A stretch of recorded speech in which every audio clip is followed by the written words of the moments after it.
Hello guys, welcome to my channel. మీరందరూ కల్కి trailer చూసి ఉంటారు. అందులో అశ్వత్థామ దగ్గర ఫస్ట్ లో మనీ ఉండదు. తర్వాత ఒక పర్టికులర్ షాట్ లో మనీ వచ్చినట్టు చూపించారు. ఆ మనీ వచ్చిన తర్వాత అశ్వత్థామ చాలా పవర్ఫుల్ అవుతారు. తన స్పీడ్, తన స్ట్రెంగ్త్ అన్ని పెరిగినట్టు చూపించారు.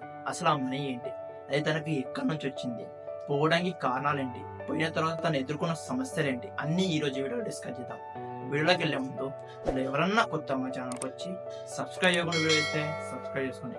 అలాగే ఈ వీడియోకి ఇప్పుడు లైక్ చేస్తే లైక్ చేసింది. నేను ఈ వీడియోకి 1000 లైక్స్ టార్గెట్ ఇస్తున్నాను. సో లైక్ చేసి ఆ టార్గెట్ని ఫినిష్ చేయండి. ఇంకెందుకు మామ లేట్, వీడియోలోకి వెళ్దామా. ఫస్ట్ అశ్వత్థామకు ఆ మనీ ఎక్కడి నుంచి అంటే, అశ్వత్థామకి పుట్టుకతోనే ఆ మనీ వస్తుంది. ఆ మనీ చాలా పవర్ఫుల్. ఆ మనీ తన దగ్గర ఉన్నంత కాలం తనకి మరణం అనే ఉండదు.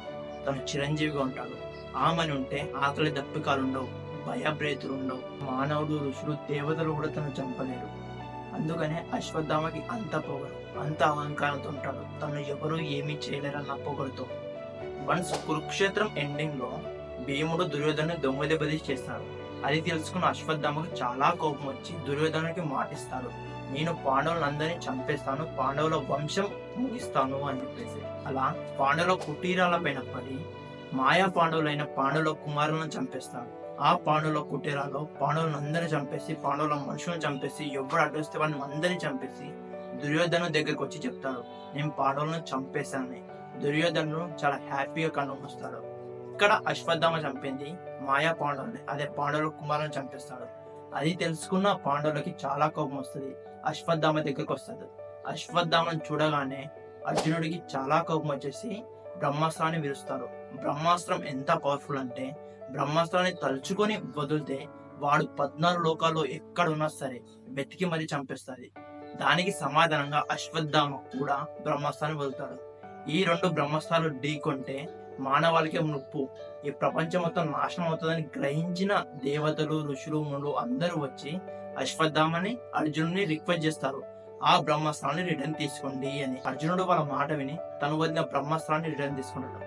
కానీ అశ్వత్థామకి రిటర్న్ తీసుకోవడం తెలియదు, ఖాళీ వదలడం మాత్రమే తెలుసు. సో తనకి ఏదో గమ్యస్థానం ఉండాలని చెప్పేసి ఉత్తర అనే ప్రెగ్నెంట్ లేడీ పైకి పంపిస్తాడు. ఆ బ్రహ్మాస్త్రం కారణంగా ఉత్తర కడుపులో ఉన్న ఒక నవ శిశువు చనిపోతుంది. సో కృష్ణుడు మళ్ళీ ఆ శిశువును బ్రతికిస్తాడు. కానీ కృష్ణుడికి చాలా కోపం వస్తుంది, అన్యం పుణ్యం తెలియని వాడిని చంపేస్తాడని. అప్పుడు అశ్వత్థామ అహంకారానికి కారణమైన ఆ మణిని తీసుకొని శపిస్తాడు, నువ్వు చిరంజీవిగానే ఉంటావు కలియుగం అంతమయ్యేంత వరకు, కానీ కుష్ఠు రోగంతో, నిత్య గాయాలతో, నిత్యం రక్తం చెందుతో ఇలా జీవితాంతం బాధపడుతూ బ్రతికే ఉంటావు. కలియుగంలో కలిని చంపడానికి కల్కి ఎదురు చేస్తామని చెప్పేసి అశ్వత్థామకి శాపం పెడతాడు కృష్ణుడు.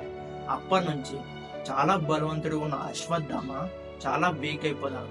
కుష్ఠు రోగం వస్తుంది, నిత్యం గాయాలు ఉంటాయి, ఎవ్రీడే రక్తం కారుతూనే ఉంటది. అందుకని మన ట్రైలర్ లో చూపించారు కదా, మొత్తం కవర్డ్ గా ఉంటాడు, ఎందుకంటే గాయాలని దాచుకోవడానికి. ఇలా అశ్వత్థామ మణిపోయిన తర్వాత చాలా సమస్యలను ఎదుర్కొంటాడు. దాదాపు 5000 సంవత్సరాల నుంచి డైలీ రక్తం కారుతూనే ఉంది, డైలీ గాయాలతోనే ఉన్నాడు 5000 సంవత్సరాల నుండి. ఇప్పుడు కల్కి ట్రైలర్ విషయానికి వస్తే, కల్కి ట్రైలర్ స్టార్టింగ్ లో తనకి గాయాలు ఉన్నట్టు చూపించారు. ఎందుకంటే అప్పుడు తన దగ్గర మనీ లేదు. But at a particular shot లో తన మనీ తనకు వచ్చినట్టు చూపిస్తారు. ఆ మనీ వచ్చిన తర్వాత తను చాలా పవర్ఫుల్ గా మారుతాడు, తనకున్న గాయాలు పోతాయి.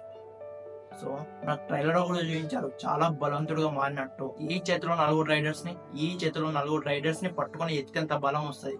తన స్పీడ్, తన స్ట్రెంగ్త్ అన్ని పెరిగినట్టు చూపించారు. సో ఇలా తన మనీ తనకు తిరిగి వచ్చిన తర్వాత తనకు పోయిన బలం మొత్తం తిరిగి వస్తుంది.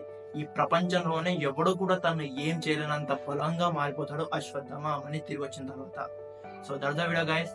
ఇది అశ్వత్థామ మణికున్న చరిత్ర. ఆ మణి ఉన్నంత కాలం అశ్వత్థామని ఎవడూ ఏం పీకలడు.